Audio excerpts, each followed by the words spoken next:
पिछली क्लास में हमने पढ़ा था कि सॉर्टिंग के एक इम्पॉर्टेंट टॉपिक जो था सिलेक्शन सॉर्ट। इस पार्ट में हम सिलेक्शन सॉर्ट के आगे कंटिन्यू करते हुए बबल सॉर्ट के बारे में पढ़ेंगे। बबल सॉर्ट सॉर्टिंग का एक इम्पॉर्टेंट टॉपिक है। बबल सॉर्ट में हम सॉर्टिंग को परफॉर्म करने के लिए लेफ्ट एडजेसेंट से राइट एडजेसेंट की स्वैपिंग को परफॉर्म करते हैं। अगर left adjacent element right adjacent element से अगर बड़ा है तो उस केस में स्वैपिंग परफॉर्म होती है, जो कि लिखा हुआ है। Bubble sort repeatedly compare adjacent elements and swap them if they are in the wrong order. After each pass, the largest element bubbles up to its correct position. आइए इसे एक एग्जाम्पल के माध्यम से समझते हैं। एरे दिया हुआ है, इसमें अगर कोई एलिमेंट रॉन्ग ऑर्डर में है तो उसे उसके एडजेसेंट से स्वैप करते हुए जो सबसे बड़ा एलिमेंट है उसे लास्ट में पहुंचाते हैं। बबल सॉर्ट का कॉन्सेप्ट यही है।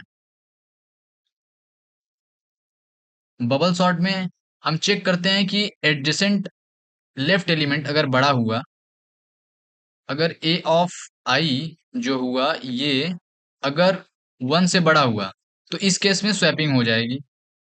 अगर नहीं हुआ तो स्वैपिंग नहीं होगी। आइए अब इस एग्जांपल के माध्यम से हम समझते हैं कि बबल सॉर्ट एल्गोरिथम होता क्या है।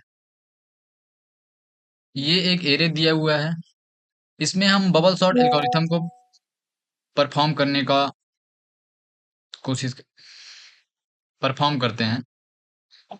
सबसे पहले हम चेक करेंगे क्या 5 अपने एडजेसेंट एलिमेंट 1 से बड़ा है, जो कि 5 1 से इस केस में बड़ा है, तो 5 की 1 से स्वैपिंग हो जाएगी।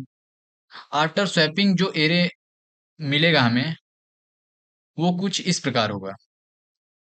अब फिर से हम अपने इटरेशन को आगे बढ़ाते हुए देखेंगे कि क्या लेफ्ट एलिमेंट वो राइट अपने एडजेसेंट राइट से बड़ा है।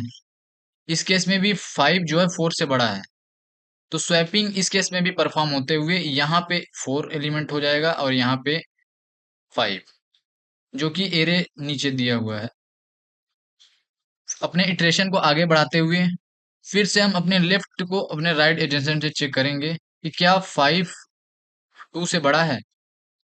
अगर 5 2 से इस केस में बड़ा है तो 5 की 2 के साथ स्वैपिंग होते हुए एरे कुछ इस प्रकार होगा। अब हम लास्ट केस में चेक करते हैं कि मेरा लेफ्ट एलिमेंट अपने एडजेसेंट राइट से छोटा है, तो इस केस में स्वैपिंग नहीं परफॉर्म होगी, क्योंकि एरे ऑफ जे एलिमेंट जो वो है वो array of J plus one या फिर आई प्लस वन एलिमेंट से छोटा है। अब अपने इटरेशन को आगे बढ़ाते हुए हम इटरेशन के सेकंड पार्ट पे चलते हैं। इस बार इटरेशन को चेक करते हुए हम सिर्फ n-1 तक ही इटरेशन को परफॉर्म करेंगे। इसका कारण यह है कि स्वैपिंग करते हुए हमने मैक्स एलिमेंट को अपने करेक्ट पोजीशन लास्ट तक रख दिया है, तो स्वैपिंग जो परफॉर्म होगी वो n-1 तक ही परफॉर्म होगी। अब हम इटरेशन के सेकंड पार्ट को देखेंगे। इटरेशन के सेकंड पार्ट में हम देख सकते हैं कि 1 जो है वो 4 से छोटा है, तो इस केस में स्वैपिंग नहीं होगी। और फिर हम देखते हैं कि 4 जो है वो अपने एडजेसेंट से बड़ा है। इस केस में स्वैपिंग को परफॉर्म करते हुए हम एलिमेंट आगे वाले एलिमेंट को यहाँ पे और उससे पीछे वाले एलिमेंट को 4 को यहाँ पे रखते हैं। गिवन एरे जो दिया है वो किस कुछ इस प्रकार बनेगा। और फिर से हम देखेंगे कि क्या 1 जो है वो अपने एडजेसेंट 2 से बड़ा है, जो कि इस केस में बड़ा नहीं है, तो स्वैपिंग परफॉर्म नहीं होगी। अब हम सेकेंड इटरेशन में देखेंगे कि क्या 2 4 से बड़ा है। 2 4 से बड़ा नहीं है तो स्वैपिंग परफॉर्म नहीं होगी। और मैं देख सकता हूँ कि यहाँ 5 जो है वो अपने एडजेसेंट राइट से छोटा है, तो स्वैपिंग परफॉर्म नहीं होगी। आफ्टर हर एक इटरेशन के बाद हम एक कम पोजीशन तक अपने स्वैपिंग को परफॉर्म करेंगे, क्योंकि हर एक इटरेशन के बाद हम देख सकते हैं कि जो मैक्स एलिमेंट है मेरा वो अपने करेक्ट पोजीशन पे पहुंच जा रहा है। तो आइए अब हम इसके कोड वाले पार्ट पे चलते हैं कि हम इस बबल सॉर्ट एल्गोरिथम को इम्प्लीमेंट कैसे करेंगे। बबल सॉर्ट के कोड वाले पार्ट पर चलते हैं। सबसे पहले हमने एक एरे को एन साइज के एरे को इनपुट लिया, जो कि आप देख सकते हैं इसका प्रोग्राम कुछ इस प्रकार लिखा हुआ है। उसके बाद हमने एक बबल सॉर्ट फंक्शन बनाया, जिसमें हम अपने बबल सॉर्ट एल्गोरिथम को लिखेंगे। बबल सॉर्ट के एल्गोरिथम में हम अपने सबसे पहले एक फॉर लूप के अंदर एक और फॉर लूप लगाते हैं। फॉर लूप के फर्स्ट इटरेशन में हम चेक करते हैं कि क्या मेरा left adjacent element right adjacent से बड़ा है। अगर element left adjacent element right adjacent से बड़ा होगा, तो उस केस में स्वैपिंग परफॉर्म होगी। स्वैपिंग करते हुए हम एक बाहर फ्लैग वैल्यू रख लेंगे, जो कि चेक करेंगे कि एरे स्वैप हो रहा है कि नहीं, एरे के एलिमेंट स्वैप हो रहे हैं या नहीं। तो इस केस में हम देख सकते हैं कि अगर एरे के एलिमेंट स्वैप होंगे तो फ्लैग को मैं अपना ट्रू बना दूंगा। हम पहले केस में देखेंगे कि ऐसे पूरे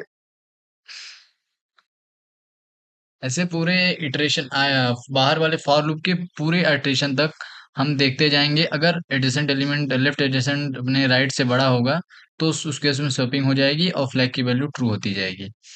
अगर स्वैपिंग नहीं हुई, इसका मतलब कि एरे मुझे पहले से ही असेंडिंग ऑर्डर में दिया गया है, मतलब सॉर्टेड ऑर्डर में दिया गया है, तो उस केस में मेरी फ्लैग की वैल्यू फॉल्स रहेगी। तो उस केस में अपने फ्लैग की वैल्यू अगर फॉल्स आएगी, तो मैं इनर लूप को ब्रेक करके बाहर आ जाऊंगा।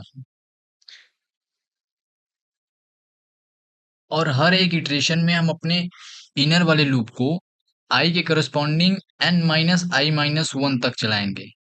इसका कारण ये है कि हर एक इटरेशन के आई आउटर लूप के इटरेशन के बाद मेरा जो मैक्स एलिमेंट है वो अपने करेक्ट लास्ट पोजीशन पे आ जाएगा। तो अगर कोई एलिमेंट अपने करेक्ट मैक्स एलिमेंट अगर करेक्ट पोजीशन पे आ गया है, तो हम उसमें स्वैपिंग परफॉर्म नहीं करेंगे। तो इसलिए हर बार आई के करस्पॉन्डिंग एक कम करके जे को इनर लूप को वहां तक चलाया जा रहा है। और हर बार चेक करते जाएंगे कि एरिया ऑफ जो लेफ्ट एजेंशन से अगर बड़ा हो, तो स्वैपिंग ऑपरेशन परफॉर्म हो जाएगी और फ्लैग की वैल्यू ट्रू हो जाएगी। After complete bubble sort algorithm, फिर हम अपने फंक्शन से बाहर आएंगे और यहाँ बबल सॉर्ट को सॉर्टेड ऑर्डर में असेंडिंग ऑर्डर में प्रिंट कराने का एक फॉर लूप के थ्रू हम लिख देंगे। आइए अब कोड को रन करा के देखते हैं क्या मेरा कोड प्रॉपर वर्क कर रहा है या नहीं। हमने इनपुट एन 5 साइज का एरे लिया, जिसमें मेरे कुछ रॉन्ग ऑर्डर या इंक्रीजिंग या डिसेंडिंग ऑर्डर में जो एलिमेंट ना हो, जैसे 2 3 एंड 1, देन सॉरी 4 एंड 5 6 ले लिया सॉरी हमने। तो देख सकते हैं एन की वैल्यू मैंने 5 ली और 5 एलिमेंट को एरे के एलिमेंट को इनपुट लिया। अब हम अपने कोड को रन कराते हैं, तो आप देख सकते हैं कि ये जो कोड है वो प्रॉपर वर्क कर रहा है और एरे के जो सारे एलिमेंट है वो असेंडिंग ऑर्डर में प्रिंट हो चुके हैं। आइए अब हम इसकी कॉम्प्लेक्सिटी के बारे में डिस्कस करते हैं कि इसकी बेस्ट केस में वर्स्ट केस में कॉम्प्लेक्सिटी क्या हो सकती है। तो आप देख सकते हैं कि आई इक्वल टू जीरो से स्टार्ट हो रहा है और हर एक आई के इटरेशन के लिए जे की वैल्यू एन माइनस आई माइनस वन तक, अब यहाँ देख सकते हैं एन माइनस आई माइनस वन तक चल रही है। फिर जब आई की वैल्यू वन होगी, तो जो जे इनर लूप है वो एन माइनस टू तक चलेगा। जब आई की वैल्यू थ्री होगी, तो n minus three minus one n minus four से एक कम तक चलेगा। तो हम करेस्पॉन्डिंग आई की करेस्पॉन्डिंग जो जे है वो एन माइनस आई माइनस वन तक चल रहा है। अगर हम सभी इटरेशन को प्लस करते जाएंगे आई के करेस्पॉन्डिंग जो जे इनर लूप चल रहा है, तो हम देखेंगे कि एक समेशन बनेगा, जिसका समेशन निकालेंगे तो वो एन स्क्वायर आएगी। इसका मतलब जितने एरे के एलिमेंट हैं उसके स्क्वायर के बराबर हमारी कॉम्प्लेक्सिटी हो सकती है इसकी। और वर्स्ट केस में एन स्क्वायर कॉम्प्लेक्सिटी होगी। बेस्ट केस में हम कॉम्प्लेक्सिटी देख सकते हैं, अगर एरे मुझे कोई सॉर्टेड में दिया है, तो हम आइए उसका डिस्कस करते हैं कि उसकी कॉम्प्लेक्सिटी कैसे निकालेंगे। आइए बेस्ट केस में देखते हैं कि इसकी कॉम्प्लेक्सिटी क्या होगी। बेस्ट केस मेरा वो होगा जब एरे एक सॉर्टेड ऑर्डर में दिया हो, एरे के हर एक एलिमेंट इंक्रीजिंग ऑर्डर में रखे हुए हों।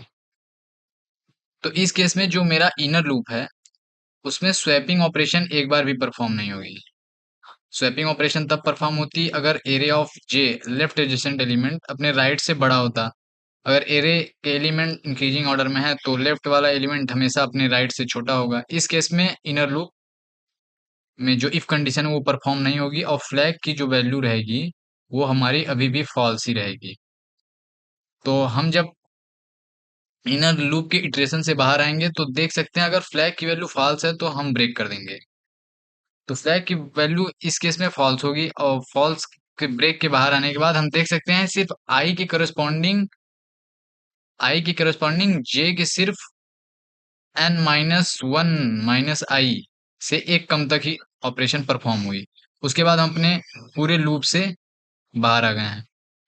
तो इस केस में हम देख सकते हैं कि जो हमारी टाइम कॉम्प्लेक्सिटी होगी वो एन माइनस आई माइनस वन से एक कम होगी, जो कि हम इसे कंसीडर कर सकते हैं ऑर्डर ऑफ एन। तो बेस्ट केस में इसकी कॉम्प्लेक्सिटी ऑर्डर ऑफ एन और वर्स्ट केस में हमने आपको पहले ही बताया कि वर्स्ट केस में इसकी कॉम्प्लेक्सिटी जो होगी वो ऑर्डर ऑफ एन स्क्वायर होती है। धन्यवाद।